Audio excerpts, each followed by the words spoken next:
up this pace a bit, or Bradley Wiggins will have to take it up himself. And as you said, David, the important one is with Menchoff, with pools there, the time bonifications can be so important here at the end. This is just epic. Oh, Bradley Wiggins and Chris Froome have got to dig in. How many pushes is this man going to get? The Spaniard Cobo with Asturian Spanish crowd. Even those will just, there's not many these days, not as many as there used to be in racing, but even the slightest little push will help. This is just so fierce, this gradient, and I think Wiggins is suffering, really suffering now. Froome is trying to do as much as he possibly can, but Cobo is riding at the moment towards the leader's jersey here in the Vuelta a España. Surely now, Sean, we must, although we don't want to as a Brit, we must start thinking of limiting losses rather than going on the attack. Yes, and it all depends how Bradley Wiggins is feeling. If he's capable of taking it up in the final, well then I think he could, you know, pull back a number of seconds, because Cobo is going to start tiring. He's been out there a long time on his own, and it's getting really dangerous for Bradley Wiggins for the leadership, as we can see a motorbike just in the middle of the road here. Yeah, we get out the way, sir. I think probably not trying to kill spectators who are getting incredibly... it's impossible. It's absolutely... I've never seen that. I've never seen it where there's been no space whatsoever. Now, Froome is starting to suffer a bit here, as we can see. Bradley Wiggins also. Pools is pushing on here, and this is going to be very important, because Menchoff is going to follow there. He's just going to stay in the wheel, and as we made the calculation we talked about, he's going to be thinking also, you know, stay up here and take the bonification from Bradley Wiggins. Almost coming to a halt. Chris Froome gets up out of the saddle and drags himself up from complete halt to going again, and Wiggins looks like he's cracking. Wiggins looks as if it's almost, oh, the camera bike's gone down. This is just an extraordinary scene. I've never seen anything like it. The fans are just everywhere here, as out of that melee comes Juan Jose Cobo into something like calm and tranquil road. This long sweeping left-hander as he goes round now. He had 40 seconds and there's 20 seconds up for grabs. Into the mist he goes. Bradley Wiggins and Chris Froome looking as if it may be the end of the rope for them here. Yes, it looked like that Wiggins was suffering, but again we you know, are on the most difficult section, or very near the most difficult section on the climb. It was 22%. Wiggins looked to be a little bit on a bigger gear. Menchoff seemed to be turning it a bit better, seemed that he had a lower gear ratio, but you know, Bradley Wiggins was really struggling to keep it moving there. Well, if the director can cut back shortly, we'd be much appreciative. And this is the place where Froome, if he can come, you know, come on with Wiggins here, and yes, we see him taking it up. He was just going in front of Bradley Wiggins.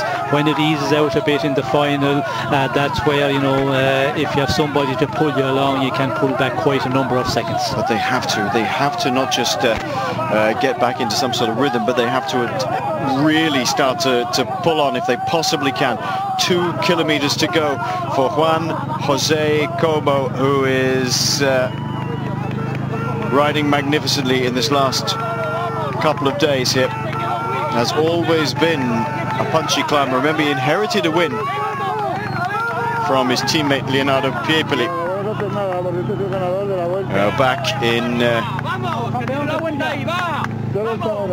back a couple of years ago, when Piepoli was found as a positive test. They rode up together, if you remember.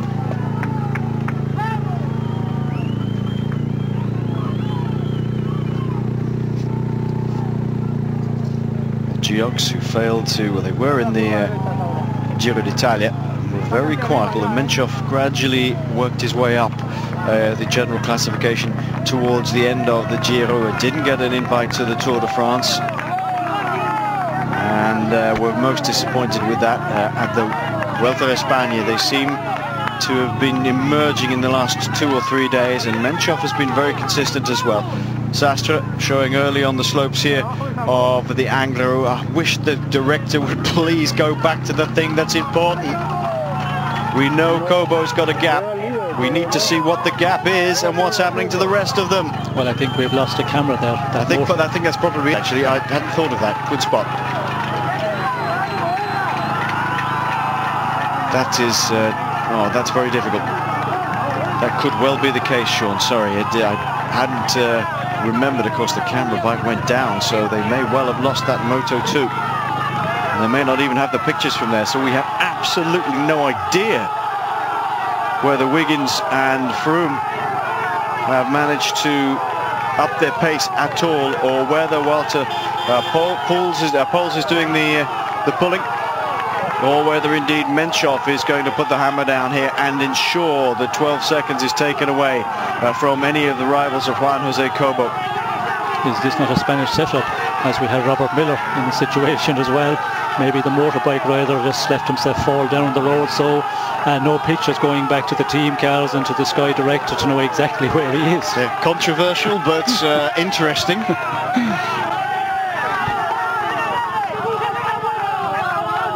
Oh my word.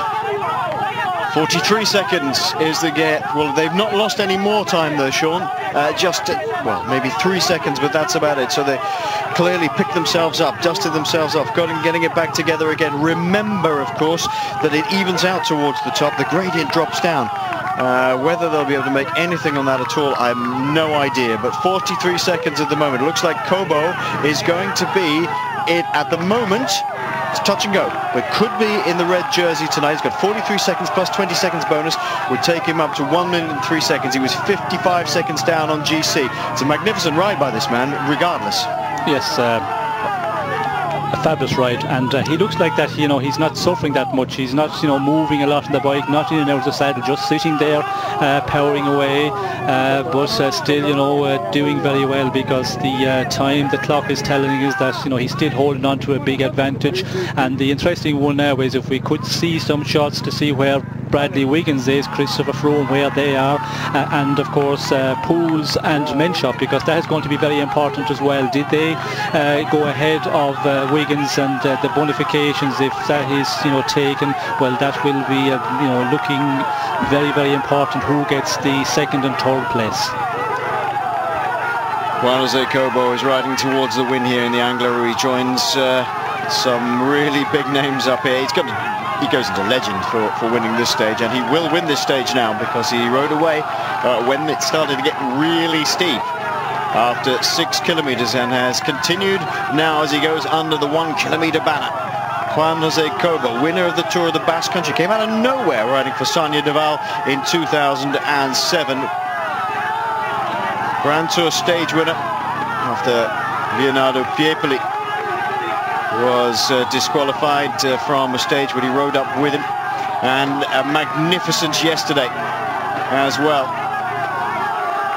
2 days in a row for Juan Jose Cobo, and Froome and Wiggins have done everything they can behind. The man in your screens now is 55 seconds down on the general classification this morning. He has 43 seconds in hand at the moment.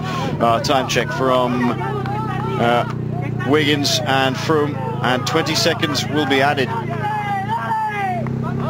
for the bonus at the top. The question is, who will take the bonuses after that? They really must try and shed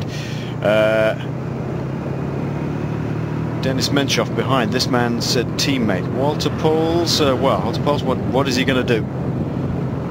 What will he do at this point? As you can see, it evens out here. In fact, there's a point where you can really sprint along here. I mean, how on earth they ever get the courage to sprint from this point, I have absolutely no idea.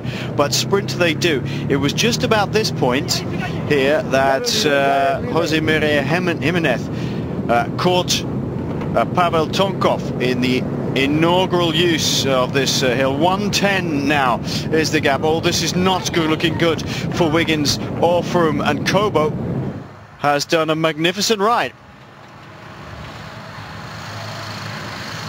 Oh, well, it was always going to be the showdown day, Sean.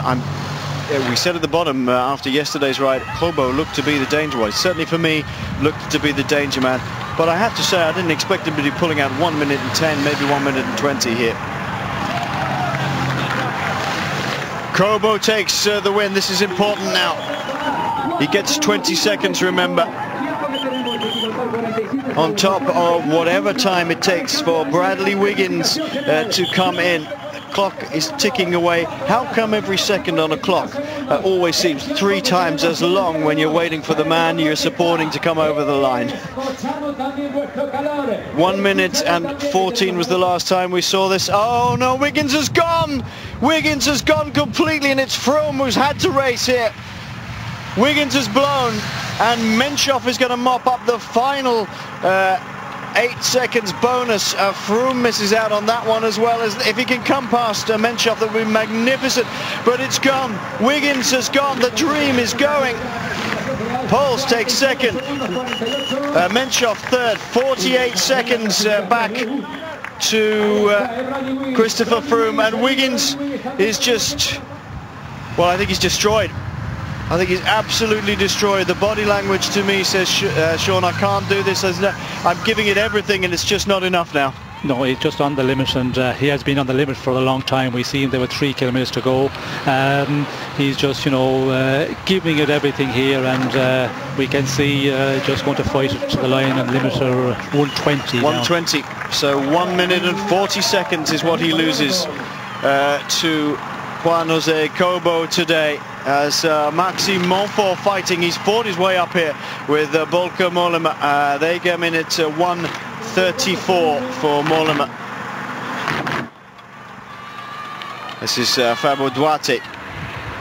48 seconds conceded by Christopher Froome. That makes 68 seconds. 1 minute and 8 seconds for Froome. 1 minute and 8 seconds for Froome. Christopher Froome now the best placed man in the general classification for Sky. Juan Jose Cobo takes over the leader's jersey. Well, it's not over until it's over, but very, very difficult day. Will Wiggins and Froome be content to think of another battle plan for the last week of this year's Vuelta? They can't give it up. It's not as if they're just going to say, right, that's it, we've done our best, it's all over. There's another week still to go. Yes, there is a week to go, but when you look at the parcours for the rest of the week, there's not an opportunity, because there is some mountaintop finishes, as we see Nibali coming over there at over 2.5 minutes down. There is some small mountaintop finishes where we have 5 kilometers, but you see the way Cobo is riding. You know, he's so strong, and he has been in the attack in the past number of days, but still unbelievably powerful today to go it so far out and still hold on to, you know, quite a big advantage. It looks difficult where, you know, they can do anything against Cobo, and he's got the team as well. We see, you know, Menchov very strong there. Sastre was a bit better today, so they have a very good team to control the race as well. So I would see it being very difficult for Bradley Wiggins and Christopher Froome from the Sky team to take back the race leadership. My best estimation is that Juan Jose